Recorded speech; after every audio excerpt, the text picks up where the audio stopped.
honestly think that you guys want to talk to me and interact.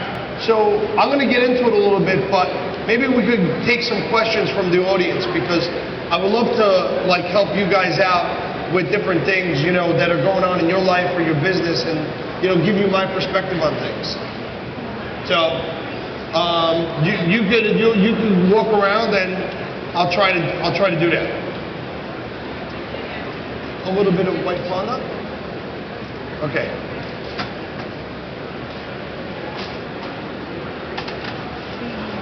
Hi, I was just wondering about refrigerating fondant over buttercream. Okay. Good question. Anybody who lives in humidity, okay, we know that our fondant sweats, right? 100%. We have refrigerators that are built with a little bit of humidity control, so they don't dry, so they don't get wet in the refrigerator. But when you take them out, they get condensation. The trick is, if it does get condensation on it, you have to like let it just dry in an air-conditioned room until it, you know, goes back to room temperature. As far as you know, but there's tricks of. It's funny because the more you get into it, you realize, okay, what is a humidity-controlled refrigerator?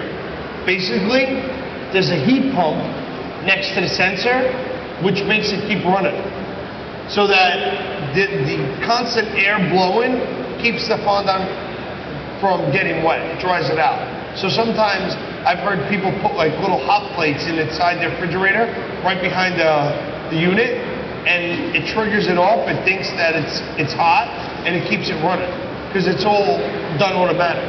But you could look into maybe your refrigeration guy and ask him if there's anything he can do to, you know, help with humidity.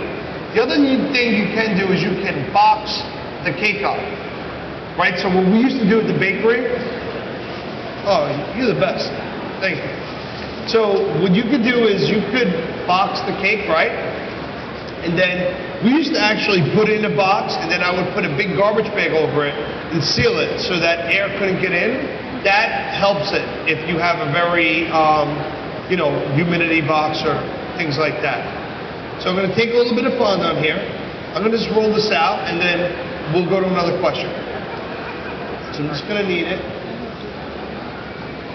And to be honest with you, I have no idea what I'm doing with this cake, all right?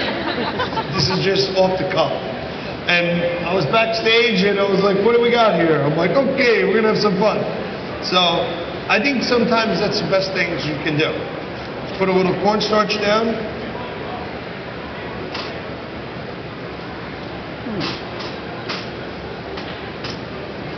I'm going to run it through the sheeter.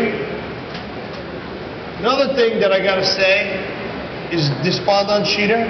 For anybody, I don't know if you have one or you don't have one, the best investment you can make. I mean, this saves so much time, and not only time, but fondant. Because you could sheet your fondant extra thin, and at the end of the day, no offense, Kevin, but nobody wants to eat fondant out of the bucket. I don't care what flavor, brand, or whatever. So what we try to do is ice the cake really thick in buttercream and roll the fondant out very thin.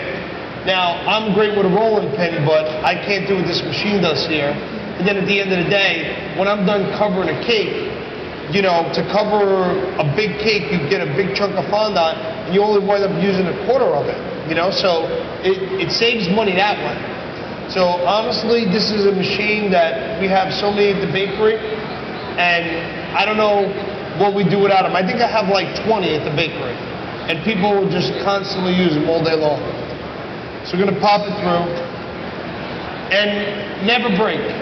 Now, I'm not just saying that. I've never, ever had a problem with it.